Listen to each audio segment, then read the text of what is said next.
পড়তে পড়তে ঘুম আসবে, তাহলে এখন ভাই কি করব? বেশি ঘুমাবো বা কম ঘুমাবো? তো আমি যেটা করতাম, আমি আমার জিনিসটা বলি, যখন আমি পড়তাম, পড়তে পড়তে ধরো আমি পড়তেছি, আইএলস এর ক্ষেত্রে না, আমি ইউনিভার্সিটির কথা বলতেছি, তো পড়তেছি, অনেক পড়া, অনেক প্রেশার, অনেক রিসার্চ, পড়তে পড়তে আমার যখন ঘুম আসতেছে, তখন আমি একটা পাওয়ার ন্যাপ নিতাম, একটা ন্যাপ নিয়ে নিতাম। ন্যাপ মানে কি? একটা খুব শর্ট স্লিপ, ছোট্ট একটা ঘুম। এটা হতে পারে 10 মিনিটস, এটা হতে পারে 15 মিনিটস, হতে পারে হাফ অ্যান আওয়ার। আবার একটু উঠতাম, ভালো লাগতো, আবার আমি পড়তাম। এক একজনের বডি না এক এক ভাবে ফাংশন করে আর কি।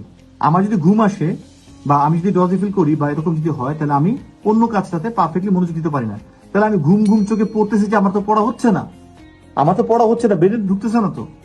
এখন আরেকটা ওয়ে কি, হ্যাঁ আমি এখন যেতে পারি, একটু চোখে পানি দিতে পারি, ওইটাও ট্রাই করি, আবার ওটা আসে, আলটিমেটলি এটাও সলিউশন না। সলিউশন কি? আমি যখন দেখলাম যে আমি 10 মিনিট, 15 মিনিটস, 20 মিনিটস যদি একটু ন্যাপ নিই, আমি তারপর আরো ভালো আমার ব্রেন ফাংশন, মানে একদম সতেজ লাগে, তখন আমার এটা আরো ভালো পড়া হয়, আমি আরো নিতে পারি, তাহলে আমি এটা কেন করবো না 15 মিনিটের জন্য? আমি এদিকে ওদিকে যাওয়ার দোকানে পানি দিয়ে চোখ জায়গায় থেকে তারপর কাজ করার দরকার নেই। Be smart.